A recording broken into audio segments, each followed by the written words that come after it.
Hello everyone, and welcome to the session on leading excellence in AoL, stakeholder engagement, infrastructure development, and capacity building. We are so honored that you have taken the time to be with us today. I know you all have a lot going on, as I know from talking to educators as we scramble to figure out how to manage AoL in the most effective way under these circumstances.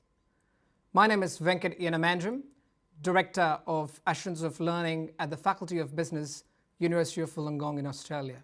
Let's look at today's objectives. Our presentation will commence with an overview of different approaches to assuring student learning. We'll then introduce our framework to support continuous improvement, followed by key practices in learning and teaching leveraged by AoL process.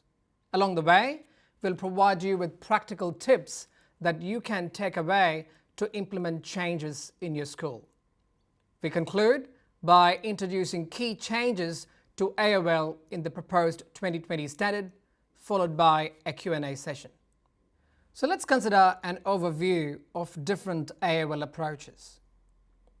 As many schools realize, there is no one-size-fits-all approach to assuring student learning. Schools can use a premium or a me-too approach.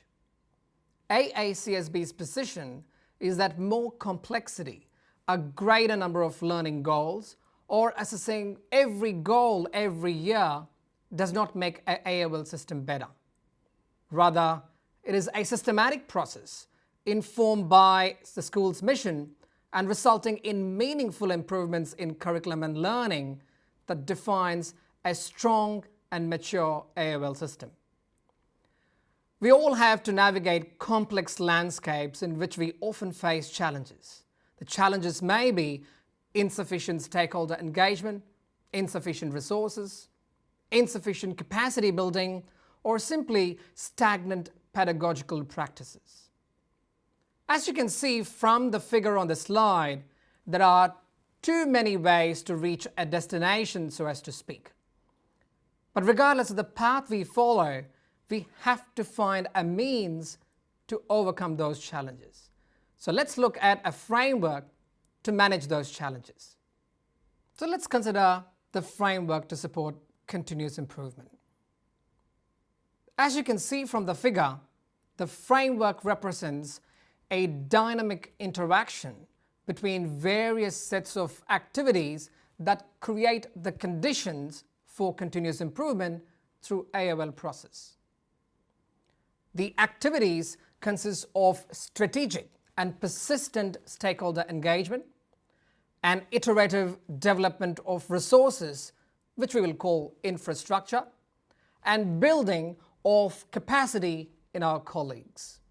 The key is to work cooperatively to bring these three elements together. Our reasoning is that if we design a system that is conducive to enabling a continuous transformation of teaching and learning governance and practice, then we can effectively assure student learning. So we move away from a compliance mentality.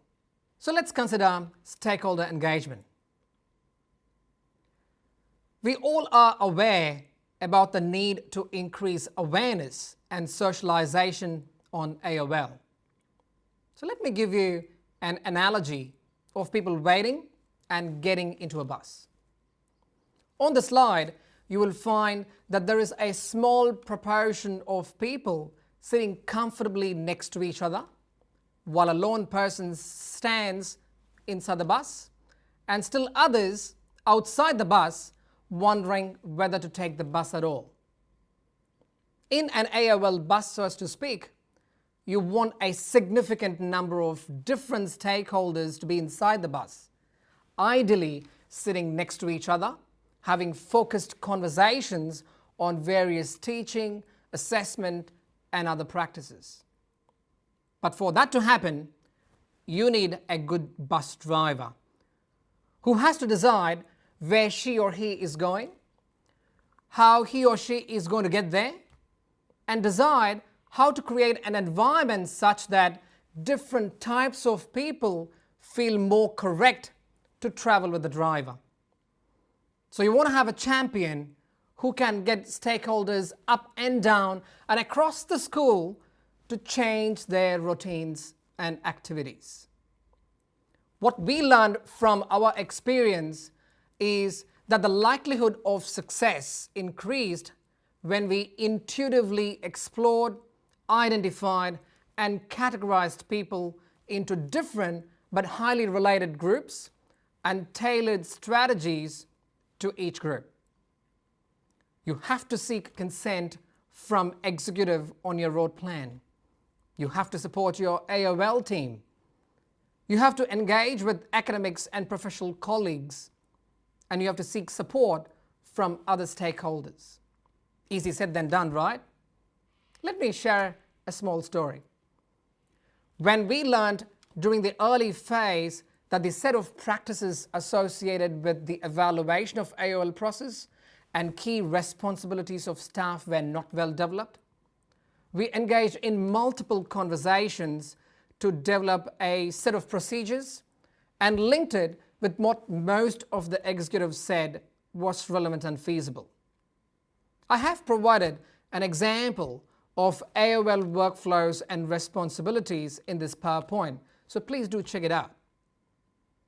The key is to recognize that people from all levels need a shared meaning and a sense of ownership. So our process was not only consultative but adaptive. And that means you need to build, maintain, and even repair any social relationships so you can facilitate collaboration for collective action. So let's look at an iterative development of information infrastructure, in other words, resources. As you engage with stakeholders, there is a necessity to design and develop resources. Two key aspects need emphasis: iterative and user-friendly. So there is an element of piloting, developing, and refining. The first step we suggest in this process is to vigorously map how program-level learning goals are introduced or taught, further developed or practiced, and assured throughout the degree. A key insight that we discovered when leading discussions among each program team is that the existing curriculum practice did not demonstrate how student learning was progressively developed. So what's the big deal, you might wonder? Well, it placed a significant burden on those academics responsible for assuring learning. There's only so much that academics who teach final year units in a degree program can do to skill up students. When we learnt of this gap, we introduced processes where academics in first year and second year groups discussed how key knowledge, skills, and abilities were practiced, and we supported them where they could identify gaps and overloads. The second aspect to building resources is to specify in great depth the steps involved in data collection, analysis, and reporting of assessment information. For us, it took over 18 months to get it right. Our AoL procedure initially informed practice, but stakeholder feedback from the many iterations of AoL data collection helped refine the procedure. So it is a two-way street. Have a clear protocol with agreed workflows, may I emphasize. What if an academic wants to change an assessment type, like a marketing plan, especially if it assures learning? Have a look at an example protocol that I have provided in this presentation. The third and final aspect to developing resources is supporting academics so that they can facilitate student learning better. We developed several short digital stories. One of them focused on criteria outlined in assessment rubrics. But we also took a progressive approach to developing and implementing rubrics.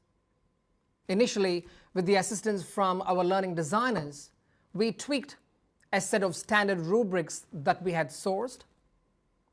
A vast majority of the academics adopted the ones we provided. Some adapted the rubrics to the context in which they used. And then the learning designers subsequently worked with those who adapted and customized the rubrics further, which ultimately became exemplars for others to learn from.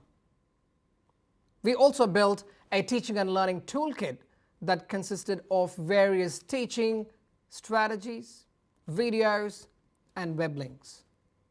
In return, we saw many academics sharing their experiences of what worked with students and what did not, which then sparked ideas to those academics introducing competencies in classes like those in the first year.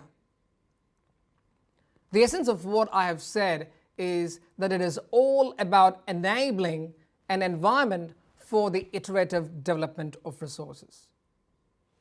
So far, we have looked at selected practices in stakeholder engagement and development of resources, but there is another element that completes the framework, and that is a focus on continued building of capacity amongst academic colleagues and professional staff supporting those academics. We can apply three key strategic alternatives here. The first technique is to invite a limited number of colleagues to co-construct practices with you. We found those academics responsible for assuring multiple learning goals, like those who coordinate capstone units, benefited from redesign. As an example, there were some academics who progressively migrated from using Excel-based marking templates to an integrated one online to increase marking efficiency while ensuring data accuracy amongst seeking other benefits. My point, we jointly sought support via internal teaching and learning grant schemes. And the main message here is we provided an environment for selected academics to claim co-ownership of the problem and be committed to the solution and to its implementation. So if you are looking to pick promising academics, then I would suggest to go for those who have won teaching and learning awards, because they could be your co-champions to socialize the benefits of engaging in the AoL process.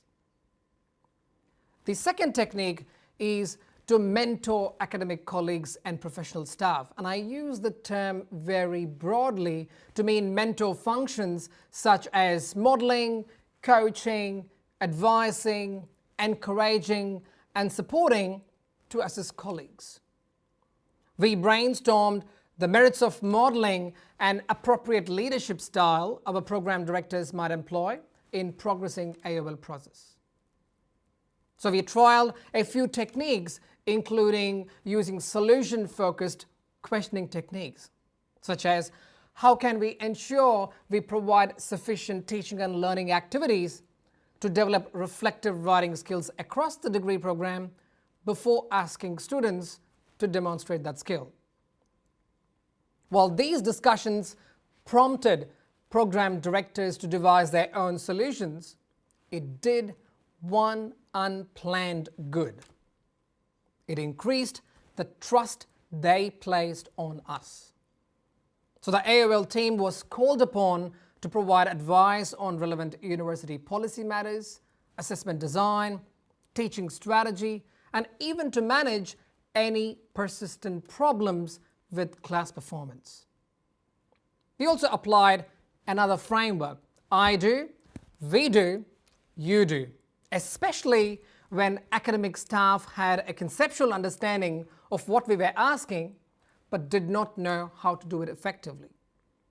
So in the early stages, we found that while academic colleagues completed AoL reports as requested, there was a limited narrative around the evidence, which had an effect on interventions that they could suggest. So we scaffolded the interpretation of performance data, helped in creating a narrative, and suggested a few interventions that they could bring to the attention of the committee. And we saw the impact of that in committee meeting discussions. Those academic staff who engaged in the scaffolded process were better prepared in discussing key issues and more successful in incorporating appropriate teaching and learning activities to address deficiencies in student performance. On the next slide, you will find an extract of a narrative from an academic staff who engaged in a scaffolded process. Note here in this narrative that there is meaningful information for a committee to engage in a focused conversation and take the next steps. So I'm just going to read a part of the narrative. The performance of 18% of the student cohort was below expectations, with students lacking skills in aligning the theory to practice issues and the ability to construct an argument and take a position. Currently, tutorial activities scaffold the skill of analyzing an article and writing a sustained piece of material. Perhaps a resource could be developed using good examples of past students' work. Also, the focus needs to allow the critical thinking component to develop in not only weeks prior to the assessment, but reviewed for further development earlier in the degree program. The final technique I want to share on capacity building efforts is to market the value of involvement in AoL process.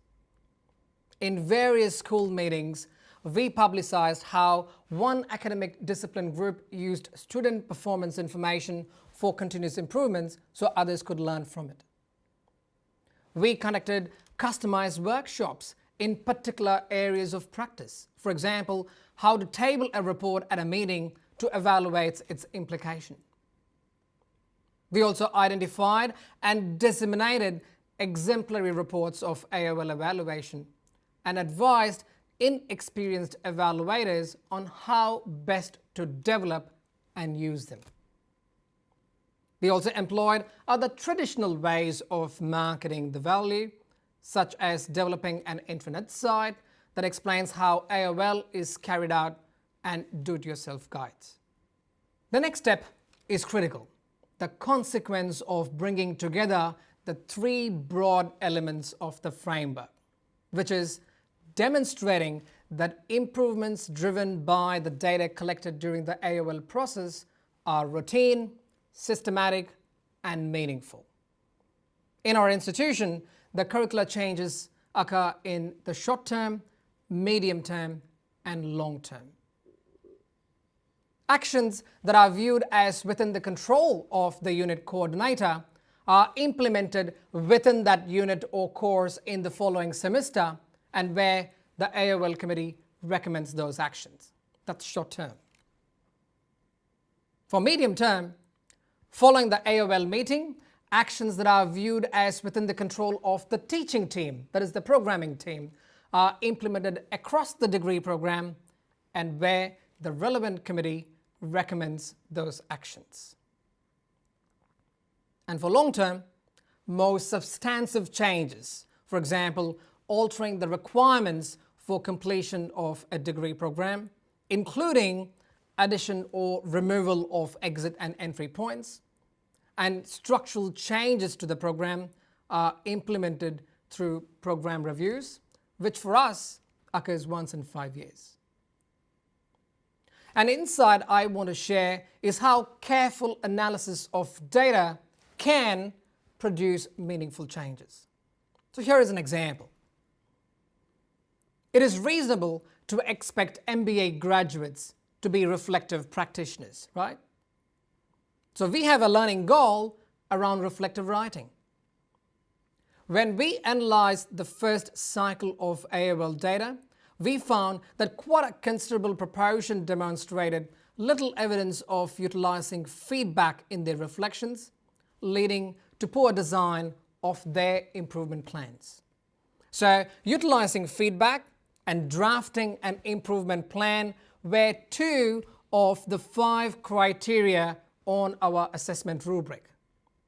Obviously, we were concerned, and so we implemented interventions such as providing students with reflective writing resources, teaching the importance of reflection, and so on.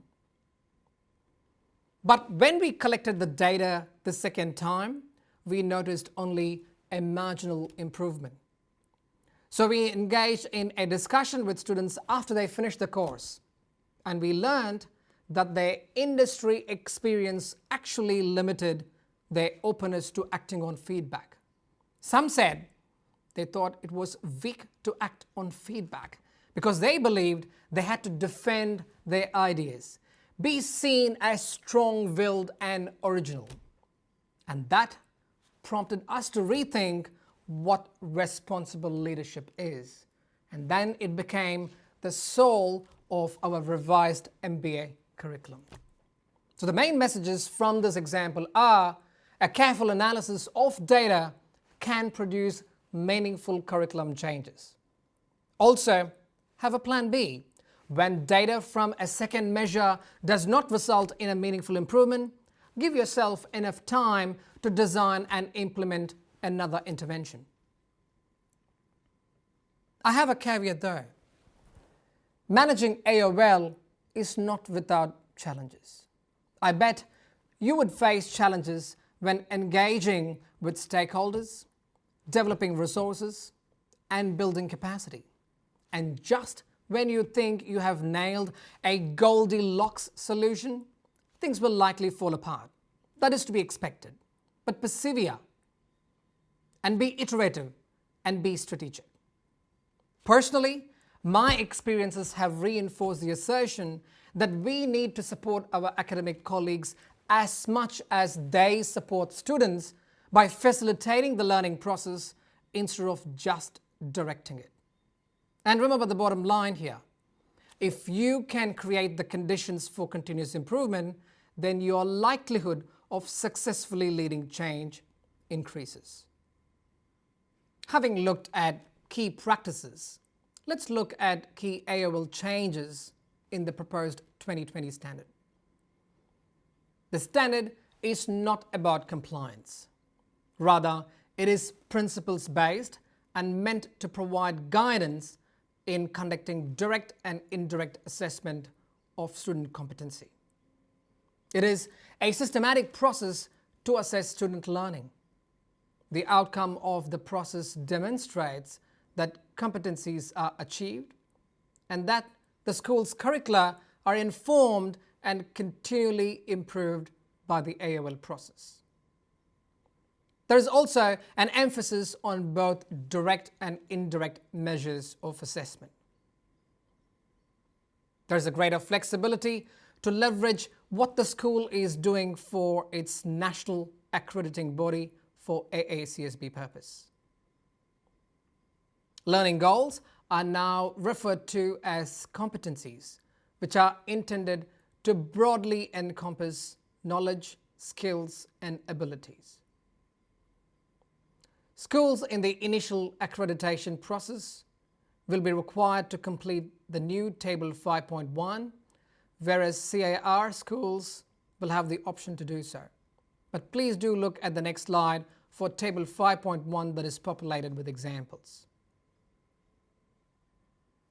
I hope you have drawn some practical tips from my presentation, and I look forward to connecting with you online and offline.